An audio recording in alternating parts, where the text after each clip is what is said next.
we're back, Jezza. Good to have you back in the studio, mate. Thank you for having me. You always make the studio feel nicer as well. Like, you bring a bit of class to the studio. You've got a nice suit on, pinstripe shirt. I shower, I dress up. You do shower, which is good. I haven't had a shower in a few days, which is good. Mate, we've got some topical things today. Yes. First home loan deposit scheme coming into effect 1 October. Yes. So we're going to run through that. So first home buyers, get amongst this episode. Part 2 of this episode is going to then be, well, if there's a first home buyer deposit scheme there, you know, it's obviously telling people to go buy their own home. What's the difference between buying your own home and rentvesting, which is investing and renting where you live? Yep. So we have potentially differing views on that as well, which will be good. So I think, you could see us get on a punch on, which will be potentially, which will be interesting. So Jez, run us through the new first home loan deposit scheme, and then also maybe tell us as well the difference between the current schemes, because there are first home buyer schemes currently in effect. Yes. So it comes in these changes 1 October, so a couple of weeks from now. Yep. It was originally going to be 1 January next year. They brought that forward. I'm actually not sure why, but the current scheme, there's two things really to note. One is the income cap at the moment. Mm-hmm. It's 120,000 taxable income if you're single. What's that mean though? What is the income cap? So it means if you're over the 120, you cannot participate. Right. We're out. So it's under, yes, over, big cross, and for couples it's 200,000. So if you earn more than 125 as a single or more than 200,000 as a combined income as a couple, you actually don't qualify. Correct. And currently that's based off your last notice assessment that you lodge with the ATO. That's one key at the moment. And so the that's other one, being abolished? That's being completely removed. Mm-hmm. And the second is the increase in the price caps. So if we look at some of the major markets being Sydney, currently, right as it stands today, it's 900,000. So if we're trying to buy something for 950, again, we're out. So you get a studio, in Surrey Hills. Yeah, correct. That is going up to 1.5 million. Now, again, I'm not sure who decided on 1.5. It's quite a big, large increase. Any ideas, any insight where they got that figure from? Nah, no idea. But 1.5 million gets you something good in Sydney. It either gets you a good apartment in the inner ring suburbs of the east or the North Shore. It gets you a little house or a terrace in the inner west. Yep. And obviously you get larger and larger blocks of land and houses as you move further and further out of the city. So I think it's a good budget. Correct. Queensland is actually now going to overtake Victoria. So Victoria is currently 800,000. Mm-hmm. They're going to 950. Queensland is currently 700,000 up to $1 million. Mm-hmm. And that's probably reflective of the median value in, sort of Brisbane being about $1 million. Correct. Interestingly, ACT, Canberra, is now $1 million, will go into $1 million. So actually, again, will be higher than Victoria, which, there you go. I don't know. All those pollies, mate, down there earning big dollars. Yes. So they're the two big ones. The other one, which at the moment, there's a 30,000 place cap at the moment. That's been removed. Yeah. So it's going to be a bit of a free-for-all. There's no restrictions. And then the other one is for someone who's a little bit older, maybe they've gone through a divorce, they've had property previously. If you haven't owned property for 10 years, you can now participate in this. Jezza, I didn't know that. Yeah. So you don't necessarily have to only be a first home buyer. If you've gone through a divorce... Yep. Been renting for 10 years. You qualify now. Correct. Fuck, that is good shit. Yeah. So just remember though, that's separate from the state level with the stamp duty concession. Sure, but you still can do the 5% deposit. Correct. And even if you don't qualify for the stamp duty concession, you just pay the stamp duty with your 5% deposit. Correct. So interesting. That's fair because it'll get people off, Yeah, I mean, there'll be a lot of people like that. There'll be a lot of people who have gone through bad divorces and because they're renting, they're a little bit older, they don't have the capacity to save that full 20% deposit. Mm-hmm. Okay, very interesting. So just essentially to recap that, the income caps are being abolished. So a lot of people these days, if you live in a major city and you're in a half decent job, even construction workers now be earning more than 125 grand with overtime. Abolished, you can earn as much as you want, literally. Yep. And for couples, there's no longer that 200,000 income cap. And the price caps have increased most substantially in New South Wales from 900,000 to 1.5 million in Sydney. Correct. Awesome. So I've put together a bit of an example of a couple in Sydney. Mm-hmm. So we've got two applicants, both in their sort of couple in Sydney. Are we going to define what they are? It could be partners. However, that these partners are living in Surrey Hills. Yep. They're currently paying $900 a week in rent. Used to live in Surrey. It's a great spot. No dependents currently. HEX is all paid off. Yep. And they've got a $10,000 credit card that they're using just for day-to-days. Cool. So the two applicants, one earns $120,000, one $140,000. Yep. You know, a teacher, 260 someone combined works income. in marketing. That's a pretty standard profile. Sounds like Nick Shields and bloody and Pearl here. They didn't like Surrey Hills, I can assure you that. Currently, they've got $95,000 in savings. Copy. So they're putting some money away, but they don't have a full 20% deposit. They're down the pub once a week in Surrey Hills, enjoying the good life. Correct. So as it stands today, their income puts them outside the program. Mm-hmm. But fast forward into October. And just what that means is they would, if this program or didn't exist, they probably need a minimum of 8 to 10% deposit plus stamp duty on top. Yeah, I mean, if you're going to 8%, the LMI, if they don't have a waiver, because they're maybe not in a certain industry, then that's going to be quite pricey at that 8%. So they potentially need 2 to 3 times as much cash previous to this coming in to this coming in. Yep. So I wanted to then break down. So I think this is going to cause a couple of issues, and the cost of housing. We'll go through that, be it rent or mortgage, and then what is their take-home pay after tax? Because I think people are starting to realise that we pay a lot of tax on our PIYG, on our income, and that all has an impact on what we can afford as a percentage of our take-home pay. Yep. And that could, long term, I think, create some issues around affordability and what happens to these loans if a lot of people jump into them because they don't have a lot of savings and they're relying on their income and they go from renting to a mortgage repayment. So we'll get to that. So if we work out going back pre-tax 120, 140, combined 260 combined, good income. Combined net income netting 193 annually. So they're paying $3,900 a month in rent. So currently that's 24% of their take-home pay is going towards housing. So, I think a lot of people use that 30% rule of thumb around affordability. So we sit under that. Yep. So 24% net pay goes to rent. Copy that. So what's going to do the market, if we look at, and we'll put these numbers overlay right now, but if we look at some of these purchase prices, particularly in New South Wales at that 900 up to 1.4, you can see what the funds would be required for 5% plus stamps. Now, going back, they've got 95 in savings. So as of 1 October, they could then walk into a 900 purchase and they would need $80,000 in savings to cover the 5% plus stamps, because the stamps is discounted at the 900 in New South Wales for your first property. But where I see some issue is if you look at that monthly repayment, it's $4,800. So we're now instantly having a 25% uplift in what they're paying rent to their mortgage. Yep. And as we go up in the purchase price, that becomes a lot more acute. So, if they're trying to buy something at that 1.2 mark, that's a 66% increase on their mortgage repayment on top of their rent. Which means they've gone from paying $3,900 in rent to paying $6,500 a month. And to note on this, what you're renting for $3,900 in Surrey Hills is probably worth $1.5 to $2 million. Correct. So you're spending 66% more and living in a worse property. Correct. Are you sure you want to argue with me with this rentvesting thing? well, if we go back, this example, they don't have dependents, so they may be happy to continue to rent. But what do you think is going to happen to this price range around this 900 to 1.2? Well, naturally, there's going to be more people in there, right? And there's a limited amount of stock, which means in the short term, prices will increase. Correct. And if you look at those, a lot of people, if they're having to put down a 20% deposit, going from 900 to 1.1 is a big difference in terms of funds to complete. But in our example here, because they're using just 5%, they're basically leveraging this government program. So to go from 900 to a 1.1 purchase price, they only have to find an additional $19,000. Yeah. I mean, even to go from 900 to 1.4, which is 600,000 on top, they need 80,000, just over 80,000 for the 900,000 purchase price. Yep. Versus 130 for a $1.4 million purchase, which still isn't that big of a jump. Not a big jump. And that's where, so even in that scenario, if they've got 95, they need to find 35,000.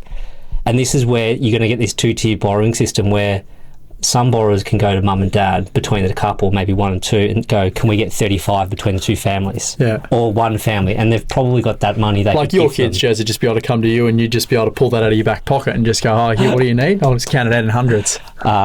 With always with terms and conditions. So for some people, yes, they can get up to that 1.4, but that's going to be, creating. And then my second concern around it is really just around the low income earners. Will they be able to take advantage of this? I think this will definitely suit the professional workers in the large cities with existing strong incomes that don't have strong savings to put down 20%.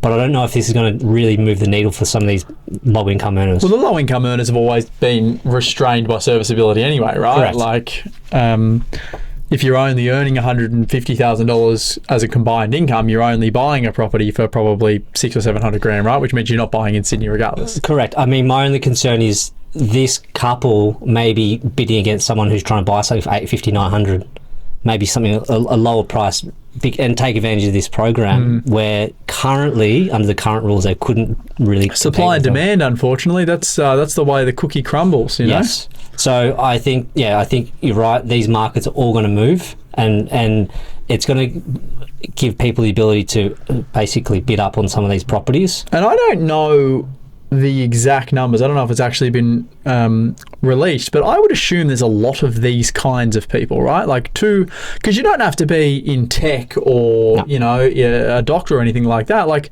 if you're in two relatively good jobs, earning 130, 140 grand a year, where I employ a lot of people, and I know you don't get a lot of, like there's a lot of jobs that are a lot higher pay than that. Yep. I think this will be a net positive for a big group of people. A big group. Definitely. It's going to help the people that are living a high income, high expense lifestyle, not really saving a lot. They can take advantage of that. But I think the risk is really just making sure that they are aware of it's your first house, the mortgage is going to be significantly higher than your rent, and as long as you're comfortable with that. Well, it's the unfortunate reality. I mean, a chunk of that, so let's assume that they bought for the $1.4 million. They go from paying $3,900 a month in rent to now paying $7,500 in a mortgage, which is a 94% increase. There is a portion of that going to principal, obviously, right? So it's like a forced savings. Correct. You will start to build a little bit of equity into the property after a couple of months. And I just want to note that in this example, I did run the servicing numbers. The banks, we can get you these loans, on these incomes, you can get a 1.4 purchase. Right. So when people say how can the bank approve a 94% increase from my rent to a mortgage? Well, they pass the serviceability. So, and people will be going to the max as people do with their first property. So 260, you'd be really maxing out at 1.4. Correct. Right, like based on a 5 to 6 times DTI, debt to income. Yep. Yep. Correct. But the other flip side is if it's a young couple, they've probably got bonus income growth in their careers, and that's going to help some of that net of income. Or they can just choose not to live in a nice area, and they can go live 50 k's from the city. You've got options. This life is all about choices, Jez. That is correct. But because of this, I mean, just to recap before we move on to where we will likely have a small debate. You have people earning good incomes, 120 to 140, construction worker, someone working in a bank, medical, whatever it is. They're renting. They do have the ability to go and buy. But like we said, if you want to live in the same property that you're probably renting, and I would argue that $3,900 a month in rent in Surrey Hills is probably a higher dollar value than 1.4 million. You're probably renting something worth 1.5 to 2 mil, give or take. Yep.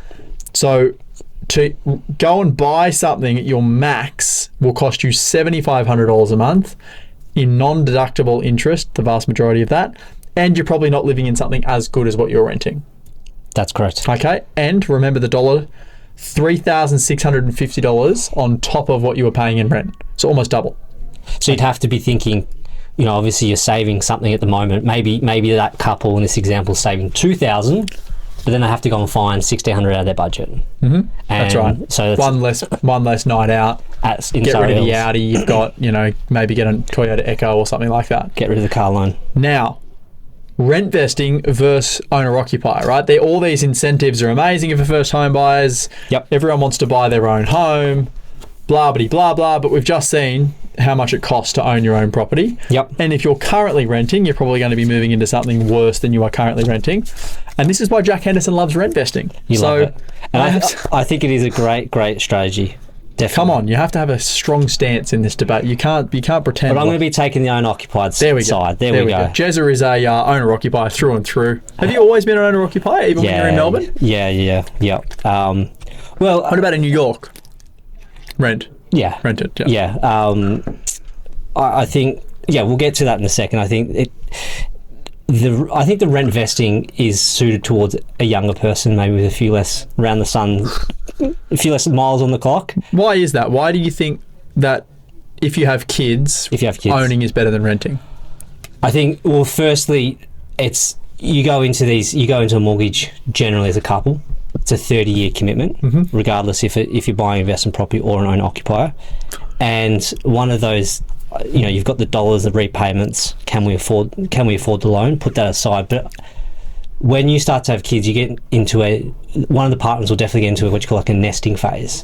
They just want their own space. And a lot of conversations I've had is, why would I subsidise, or why would I pay a mortgage towards someone else so they can rent in my property, and I take a loss and maybe I claim that back on tax, versus just putting that money into my own property. And I know sometimes it might not make sense initially from a dollars and cents, but from a security point of view, it gives them a base to bring up their young children, paint the bedrooms of the kids, do some landscaping. It's their property. And I think that you can't really measure initially. Agreed.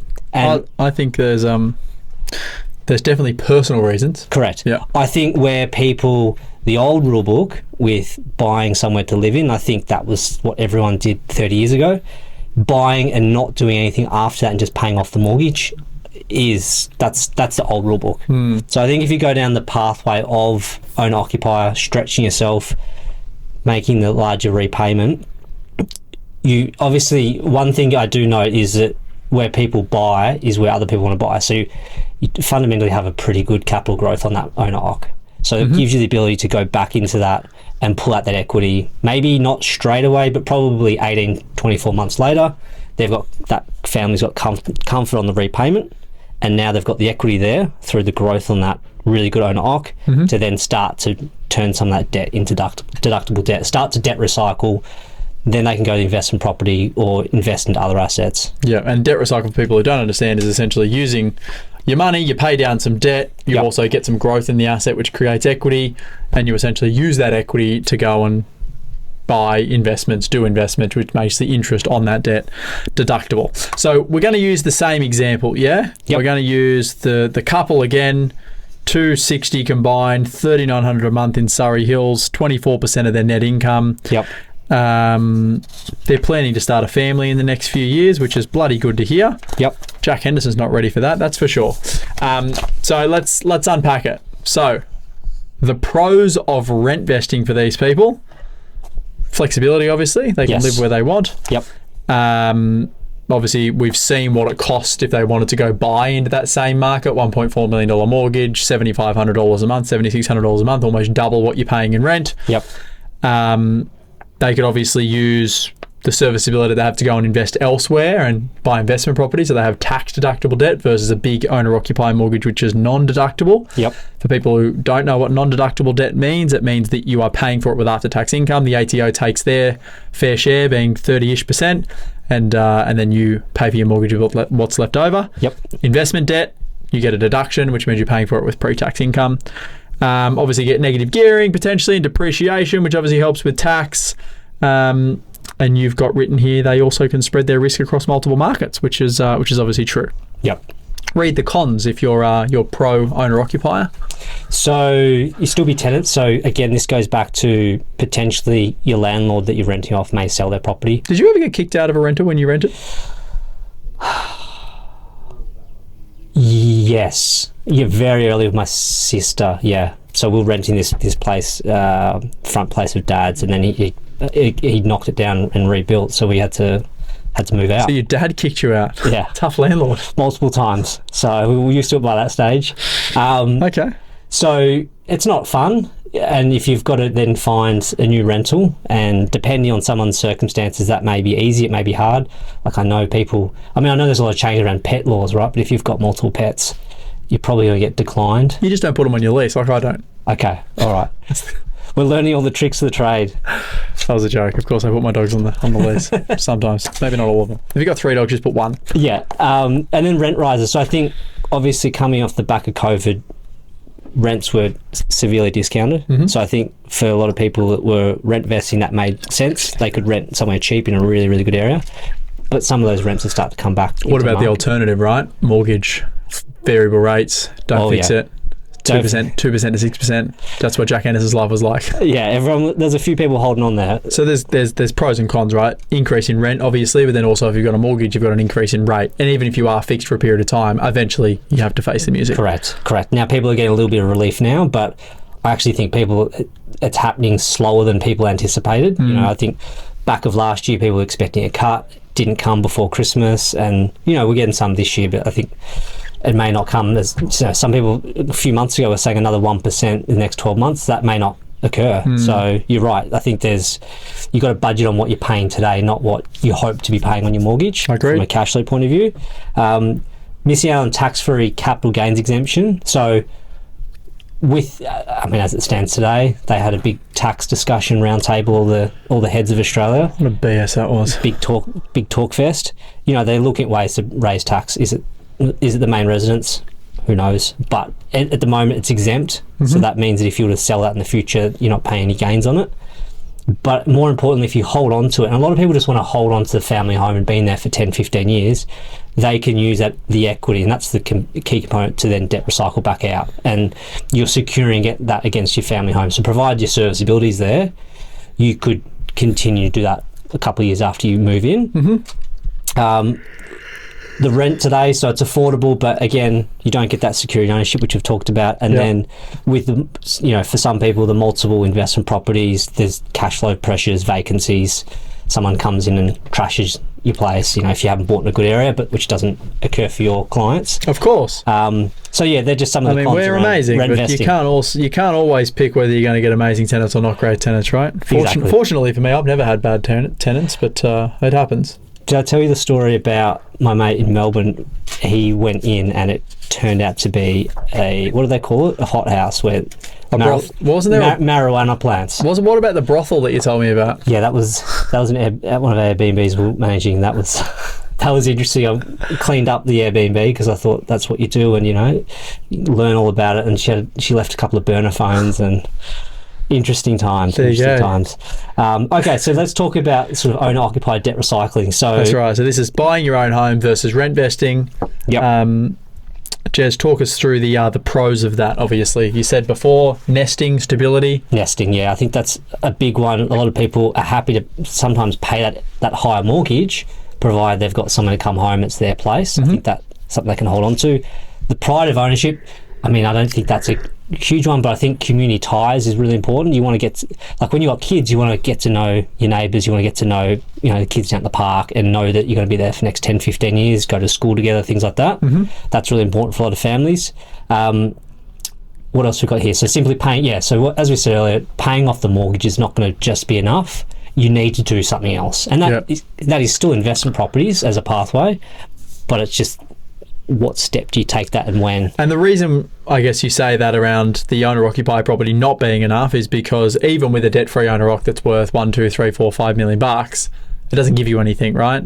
You've actually still got expenses, you've got council rates, you've got repairs and maintenance, all that shit. Yep. And the only way it will actually deliver you a return is if you were to sell it, realise the capital gain, and then go and use that money for something. Yep. Whereas if you can use the equity out of that and buy investments as you're rolling, the investments are the things that will give you the freedom eventually. Exactly. And you always talk about serviceability. When you've got serviceability, use it. So if you're going to go down the debt recycling or get an investment property, don't wait until don't go, I'll do it once my mortgage is 10% of my value and I'm at the end, because you might not have any income to support the borrowings that you want for the investment side. So get quite aggressive up front. Don't wait too long. I think that's the key there if you're trying to do the debt recycling. Yeah, the sooner you invest, obviously, the longer you've got in the market, history shows us that the stronger the returns will be. Correct.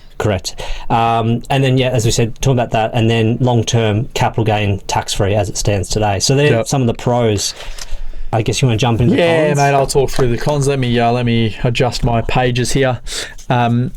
So I guess the biggest con with having an owner-occupier property, and from what I see, and I don't think you have it listed here, is that very rarely will someone stay in the one home forever, right? They buy a home for a period of time, they pay it down, they start to earn more money, and they do one of two things. You're doing one of them at the moment. You go, let's go and renovate. Let's buy a house for $2 million and then spend $1 million on it. And then 18 months later you go, it's not big enough. We're going to have more kids. Let's get a dog. Oh, we haven't got a backyard. So like, as humans, very rarely, like we have these ideologies of like, oh, buy the home, stay here, nest, all the rest of it. But very rarely is that the truth. You know, like, the old Greeks and the old Italian families, they bought a house and then they literally stayed there forever, and it was the original condition. Yeah. I know from, myself and my family, like that doesn't happen. Like we want to buy, and you would have done the same thing already, right? You had the apartment first, didn't you? And then from the apartment into the house. Then I'm assuming this house will only last you for a period of time before you go to something else. Hopefully it's a good hold. I don't think so. I think you'll buy something else. So if you know that over time you're going to slowly go to a new property, whether you own or whether you rent that property, like you're still going to move anyway. Yeah. And if you can lock in a longer lease term, you have security, because if you're in a fixed term lease, people just can't kick you out or increase your rent. Good point. On that, there's no rule book. So you could go and say, I want 5 years? Yeah, I mean, to go and say I want 5 years and I don't want any rental increases during that 5 years is stupid. But you could go and say, hey, I want security, would love a 3 to 5 year lease, I'll give you a 5% increase year on year. Yep. As a landlord, I'd take that. Commercial lease. Yeah, well, you structure it like a commercial lease, right? Yep. You've got long-term security, you build in the increases, which is good for the landlord. Mm-hmm. There's no vacancy periods, I know they're going to be there for 5 years. And as a tenant, you can break the lease anyway. And all you lose is a part of your bond. So, like, as a tenant, you're in the driver's seat, and it's only becoming more like that as time goes on. The other downside to this is this is owner occupier home. So the other downside is you use up the vast majority of your borrowing capacity, and it does take, if you don't have a growing income or a rapidly decreasing interest rate environment, it takes a long time to get serviceability for future assets, right? Yep. So a lot of people, if you're maxing out, we use this first home buyer example, maxing out at a $1.4 million purchase, increase in repayments from your $3,900 a month rent to your $7,500 a month or $7,600 a month in repayments, it's going to take you a long time to pay that down and get serviceability again, unless you're increasing. And your serviceability will likely decrease, because if you're going to have a family, back to one income, Good get point. a dependent, blah, blah, blah.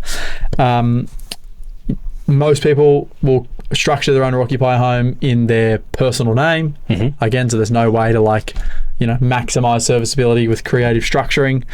And you generally can afford to own a home sort of 1/3 of what you could afford to rent.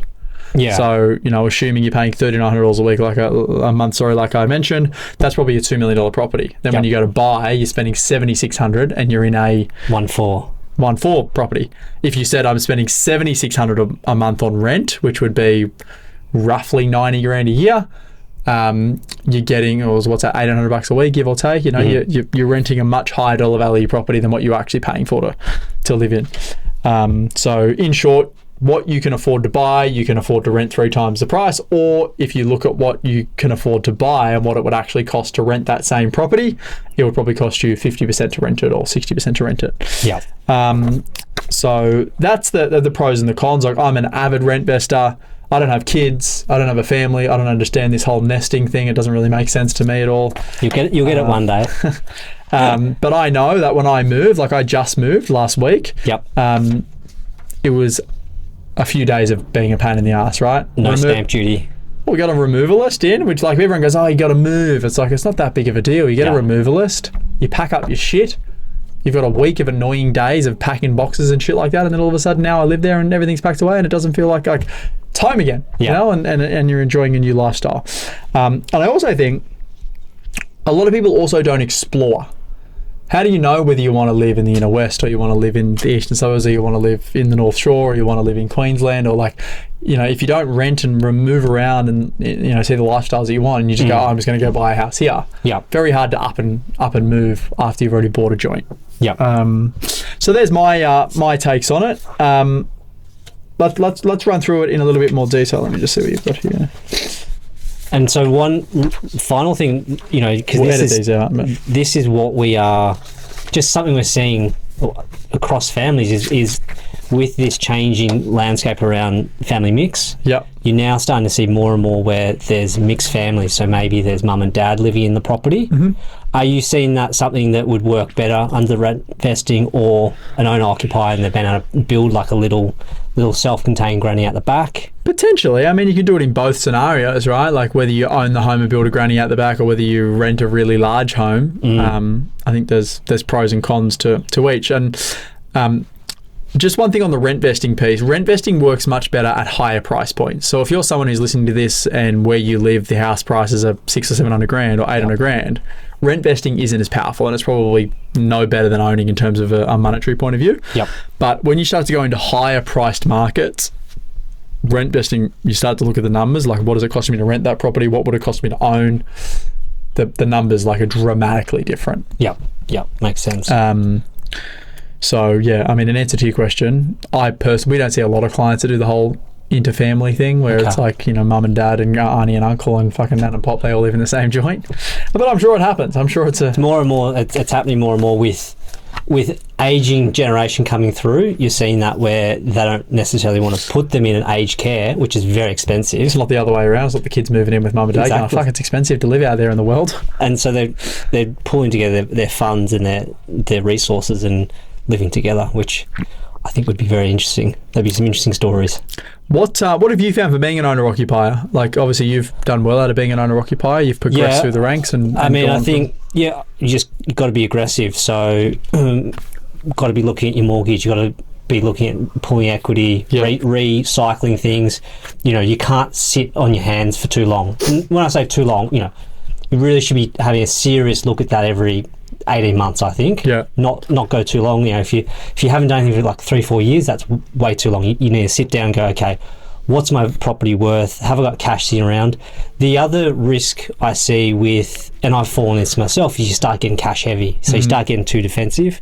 And so you might have that cash in your offset account. So it's not doing nothing. It's kind of a bit of a risk-free return you're getting on your money. But that can also hold you back, I think, from get on the front foot for that next investment, whatever that could be. You get lazy. You do get lazy because you think, I need to have more, you probably don't need more than 6 months of living expenses in cash. Yeah. Everything else should be locked away. I don't have more than 6 days of living expenses in cash. But that's what happens when kids roll around. Because you need to be aggressive, mate. You start to want to be sort of protective of your financial situation for your family. That's what I found personally. So, and speaking to other young dads as well, they have the same attitude. Yeah. Interesting. Okay. So, in conclusion, to wrap up, and just for anyone who's listening, Jeremy comes prepared with notes. I never have notes for the podcast. It's a little bit off-putting, if I'm honest, because I'm like, we've got to follow the script. I'm a big advocate for rent vesting. I believe if you look at the overall cash flow numbers, assuming you had $7,600 a month to use, like if you're that couple of 39, what have they got? $260 of income. They're paying $3,900 in rent. Essentially, they've got another $2,800-ish to spend on investments. My opinion would be to keep renting for $3,900 a week. Yep. Use your serviceability to go and invest. Use your extra $2,800 a month that you've got to service the gap between the rent and the mortgage.